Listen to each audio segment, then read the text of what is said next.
now you acting in films with Jordan Peele and stuff. Man, tell me about that. Man, I met the nigga best friend at a birthday party that Buddy was booked to perform at, and I was just going with him. I was downtown, like happened to be down there. I'm like, yeah, I'll pull up with you. Man, this nigga had 3 floors in a venue I ain't never even been in, DTLA. I'm like, who is this YouTuber? We in the green room talking, and I seen my homie who was he was posting like he was doing bad, like some real, mental health, I'm doing bad type shit. So I think nobody could hear us, and I'm just hollering at him. Jordan Peele, best friend, was behind me, listening, and then was like, yeah, you gonna hear from us, nigga. And I was like, who was that? I'm thinking this nigga the police, I'm like, what the fuck, who was that? And he's like, nah, I'm Jordan Peele boy, like, I heard something that you did with Issa Rae and them, like, nigga, we talking about you. Go here. And then that was it. Next thing I know, we getting calls from the agent, and I gotta read some lines. It's going down. This is the Daily Cannon. It's an honor, privilege, and a pleasure to be joined by somebody who truly is a game changer. Walks to the beat of his own drum, and everybody is loving it. The one and only Guapdad 4000. Yeah, it's a check, baby. Yeah. Come on, man. It's truly an honor, man, because I think I feel like I've been watching you do your thing. I'm like, yo, this dude is him. You know what I mean? Like you was on that him movement before everybody else was. Like, you're just such an individual. Got the isms from Oakland. Also, you got the gift of gabs, but having fun with it. You know what I mean? And you've been in the game, so I always, as long as you've been in the game, there's probably still some people who need to hear the origin story, to hear how you got put on, how you got into the game. So take us back to Young Guap. Young Guap. You know what's so crazy? I got some Young Guap stories about you that you don't even know. Really? Yeah. Put me on game. Kehlani was like my little sister. Oh, okay. She used to crash in my spot in the town a lot. When y'all had started getting in communication, I remember you was helping her out. Yeah. Even all them first LA trips when she had that apartment across the street from that park. Yeah. I was always there. Oh, okay. I just never wanted to come to the studio with her or like around, because I wasn't trying to blow up the bag. I was just happy that somebody was fucking with her. Yeah. But that was starting me off, because that was helping me get to LA. Oh, okay. I had somewhere to stay. Yeah. And that's something that you was helping with. You don't even know that. Nah, that's what's up. Shouts out to Kehlani as well, because, I mean, obviously we all know the superstar that she is now, but her determination and, crazy enough, RIP to Dwayne Wiggins, the way he had started a group that got on America's Got Talent called Pop Life, and Kehlani was the lead singer. She's just this little girl who, just was a star, and I was like, man, whatever happens, you know what I mean? Like, she got it. I mean, and like Dwayne's sons, the whole group was super talented, but it was just like, yo, there's something about this young girl. And then, she went through some rough times after the show, and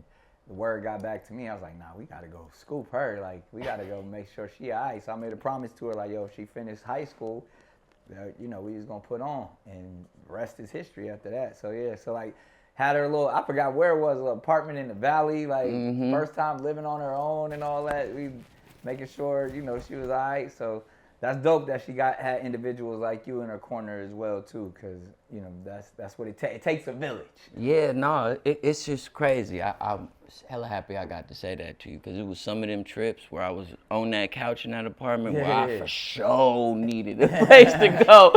So I'm juiced about that. But that was me in the town. I always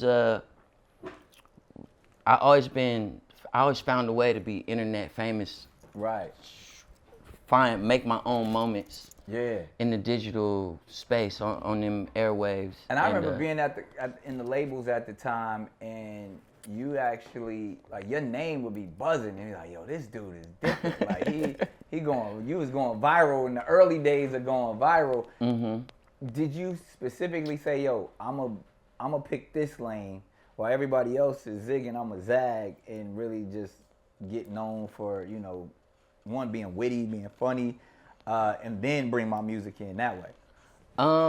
it kind of just happened like that. My personality forced me. Yeah. You know, I was posting shit just feeling myself. And it just started working.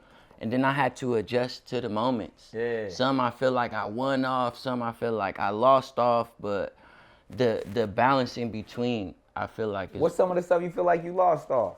Man, it was just some moments that I feel like too influencery. Oh, okay. In that time early on. Like now, all that shit, I would say yes to all of that.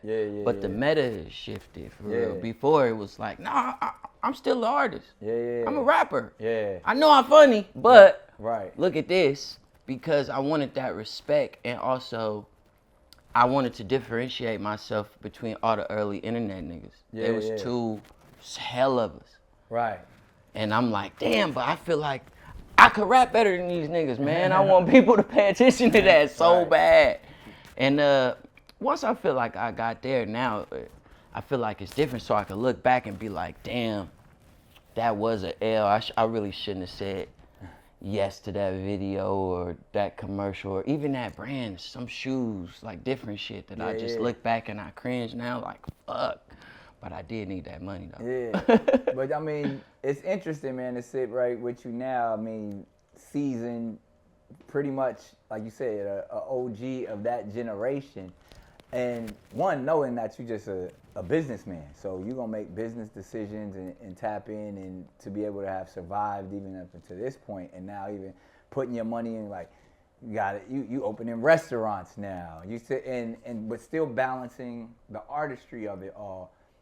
What does it take to have that type of longevity where, like you said, some people might have just thought you were just an internet nigga being funny and all that, but you've actually made a great business for yourself and a great brand for yourself. Thank you.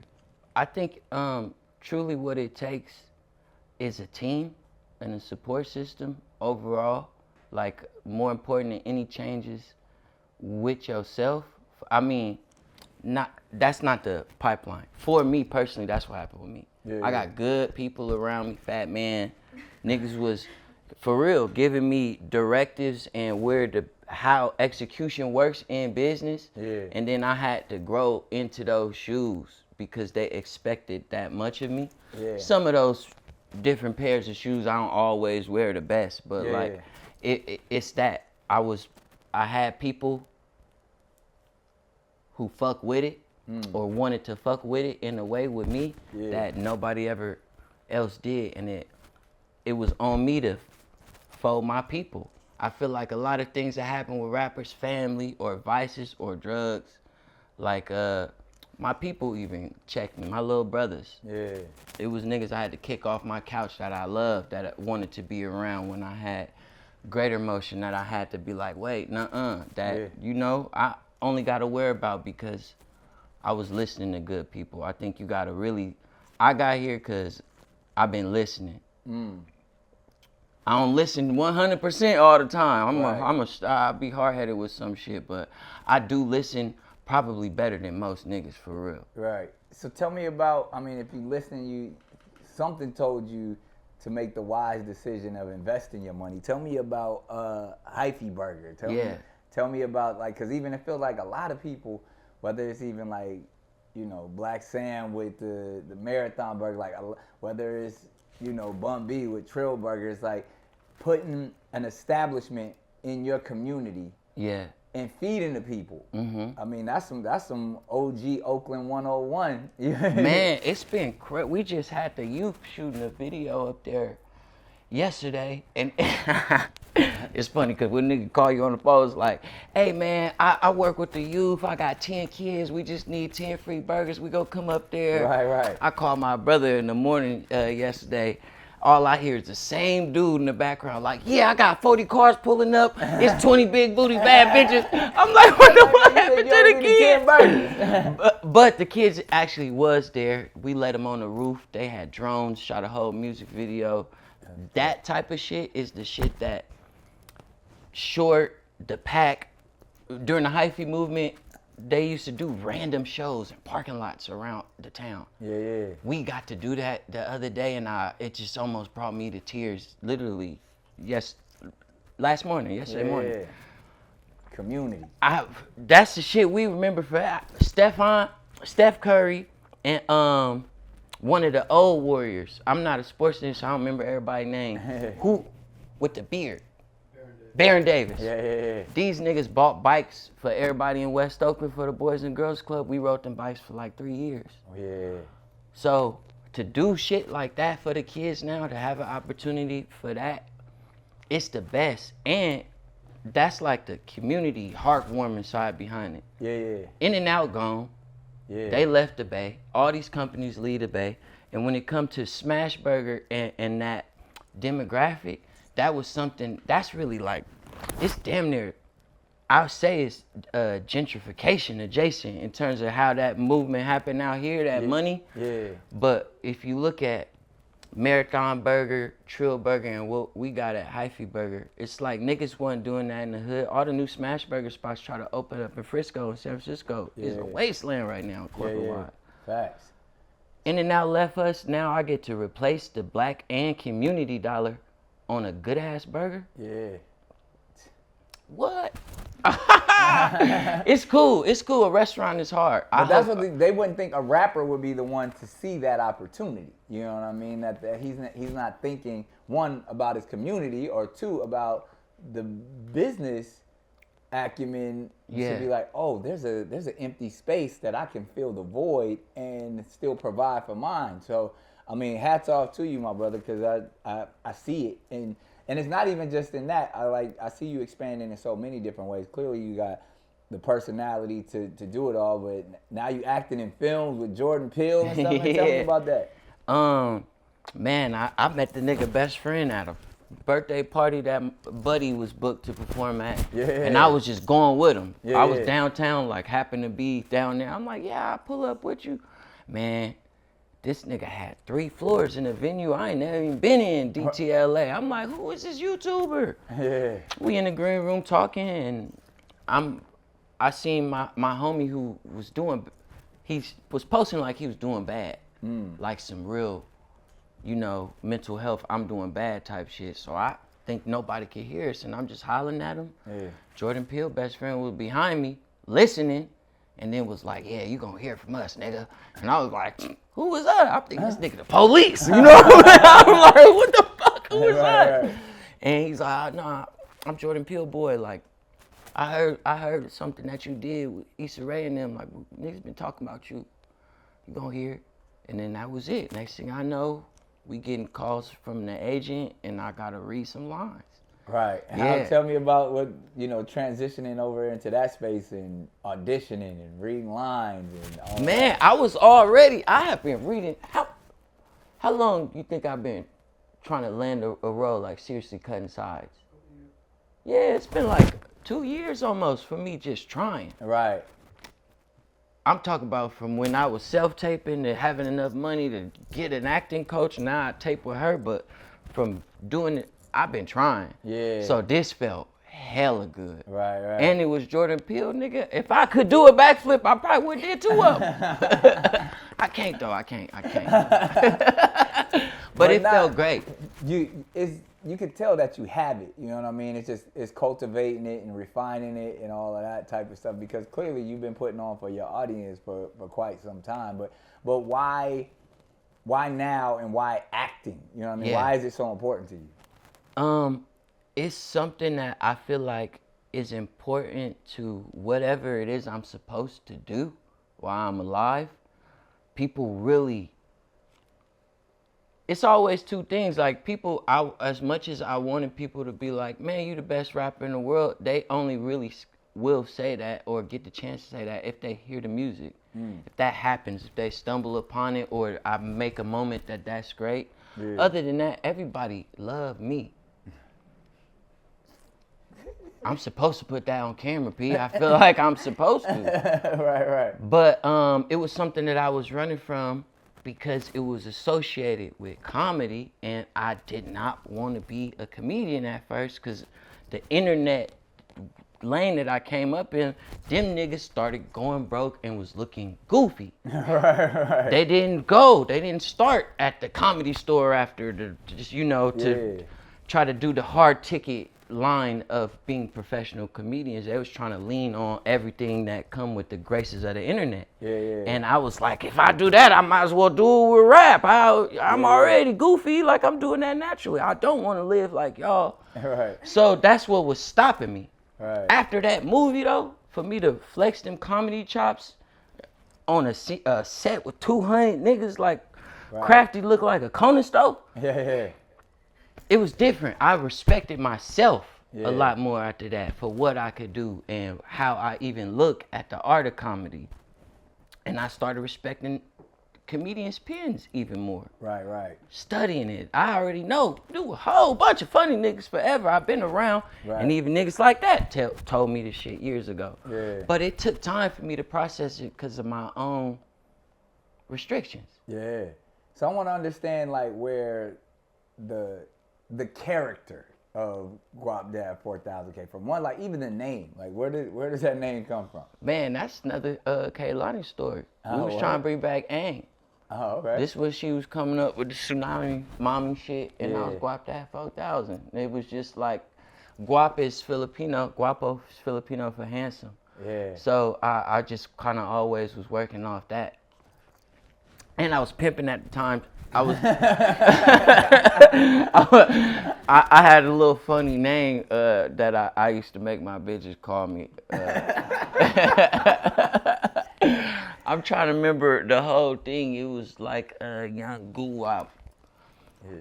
Gracia, I forgot what it was, but it was all G's. It was a whole bunch of isms. Guap, Gracias or some shit like that. It was just like that. So let's talk about that too, because even into the character, because clearly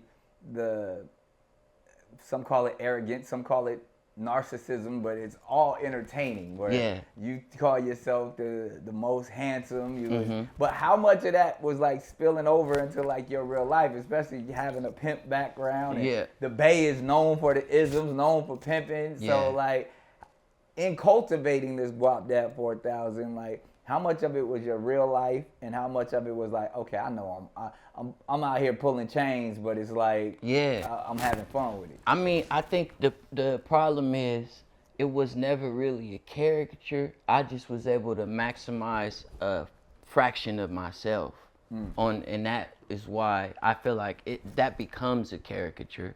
But you don't. It's a disconnect personally because I didn't feel like that until doing it enough to like get tired of it. Then you like, damn, hold on. Like it was a time where I was just saying no to everything. I ain't want to do fucking nothing because I had to go in there and be this part of myself who I feel like niggas was taking advantage of, stealing the soft from, because as soon as I turn it on, you don't know who in the room, then they go on Twitter. Niggas just have a viral tweet with something I said. And then that after 6 years of being in LA, I was like, damn, dog.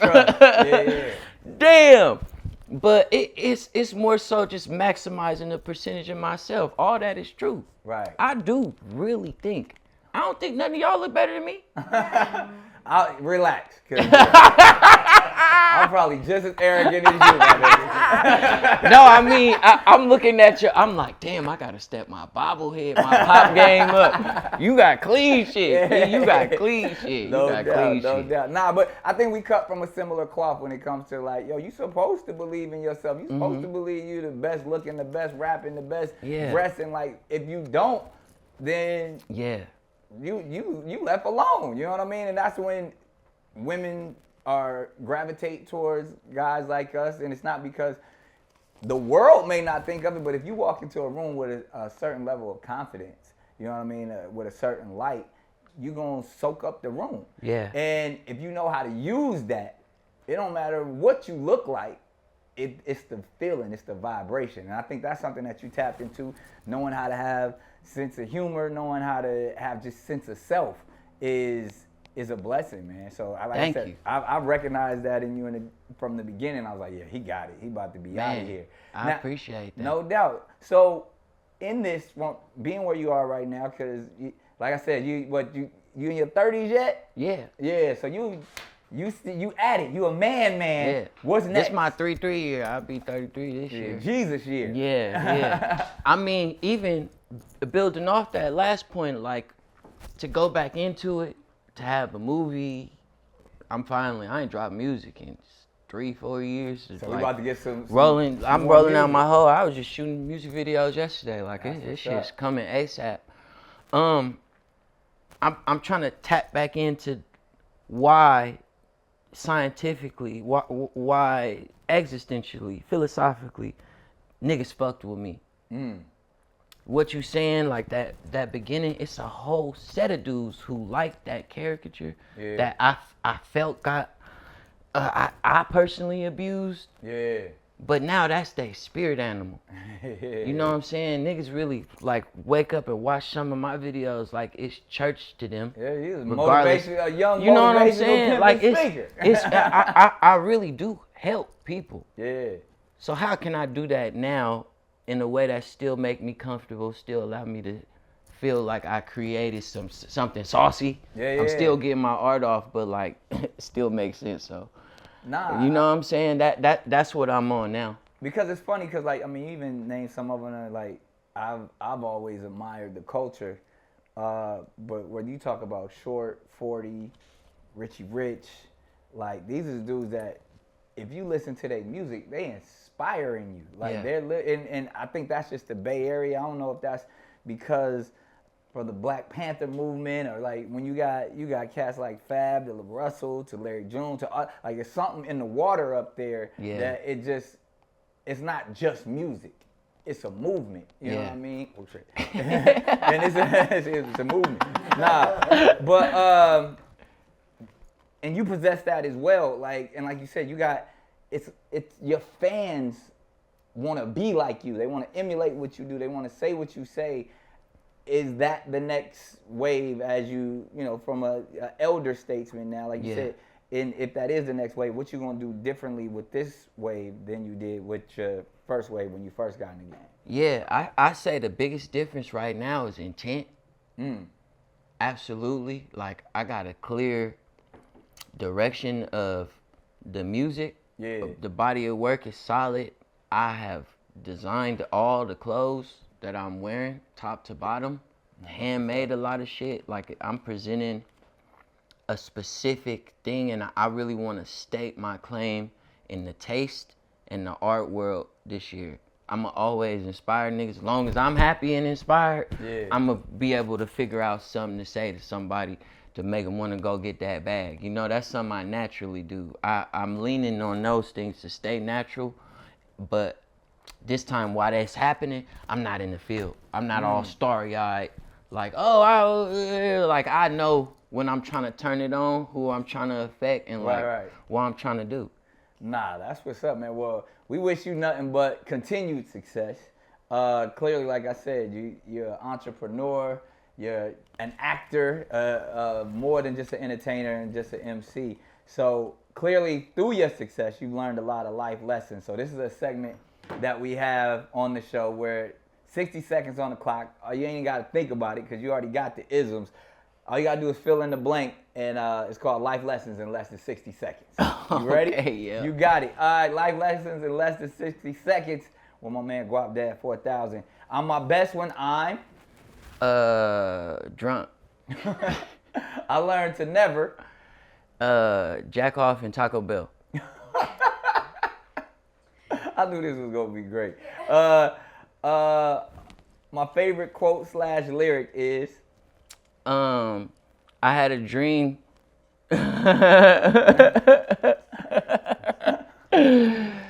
When I woke up, I spent it on a necklace. You know the Kanye West quote. Yeah, absolutely. I wish I would have told my ex. Nothing. I told that bitch everything. My worst quality is? Consistency. I'm most relaxed after I get some coochie. I always keep a blank on me. I'm going to jail for that. I got you. I would spend my last dollar on my mama. Speaking of that, I thank my mother for teaching me how to survive. I wish the OGs would have told me. It ain't your fault. I feel my handsomest when birth. When no one is watching, I often give compliments to myself. When I'm excited, I grab my phone. Yeah. I want to be known for, I want to be remembered for Some legendary shit. I want Prince stories. Pancakes, basketball, Dave Chappelle. the world needs more People who honest. There it is. Ladies and gentlemen, life lessons in less than 60 seconds with Guapdad 4000. My brother, we appreciate you here at the Daily Cannon. Keep rocking with us because we're going to keep rocking with you. I can't wait for the music. Can't wait for more acting and whatever it is that you're doing, we support in big ways. Thank you.